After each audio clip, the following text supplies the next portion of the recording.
नशा करण्यासाठी चोरी करणाऱ्या 2 आरोपींना पकडण्यात मानकापूर पोलिसांच्या डीबी पथकाला यश आलं आहे। पोलिसांनी आरोपीकडून गुन्ह्यात वापरलेली मोटरसायकल व रोख रक्कम असा एकूण 2 लाख रुपयाचा मुद्देमाल जप्त केला आहे।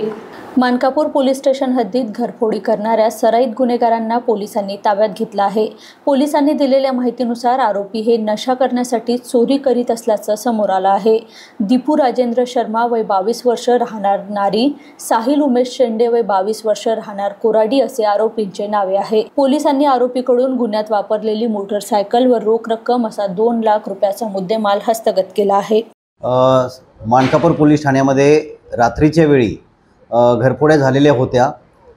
त्यांचा शोध डीबी पथकामार्फत होता। डीबी पथकाला त्याच्यामध्ये यश आलेले आहे व डीबी पथकाने मानकापूरमधील घरफोडीचे 2 आरोपी अटक करून त्यांच्याकडून 2 मोटरसायकली व काही रोख रक्कम रुपये असा एकूण 2 लाख रुपयाचा मुद्देमाल हस्तगत केलेला आहे आणि 2 आरोपींना अटक करून पुढील कायदेशीर कारवाई करत आहोत।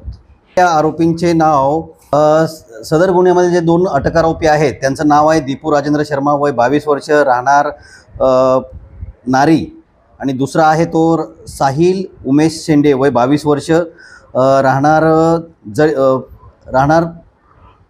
कोराडी अशा आरोपींची नावं आहेत। त्यांच्याकडून 2 मोटरसायकली जे गुन्ह्यात वापरलेले आहेत चोरी करण्यासाठी त्या जप्त करण्यात आलेले आहेत। सदर आरोपींनी नशापाणी करण्याच्या सवयीचे आहेत। त्यांच्याकडे सखोल तपास केला असता सदर आरोपींनी चोरी करून जी मालमत्ता त्यांनी चोरी केलेली होती त्याचे ते नशापाणी करण्यासाठी नशापाणी करत होते असं तपासात उघड झालेलं आहे।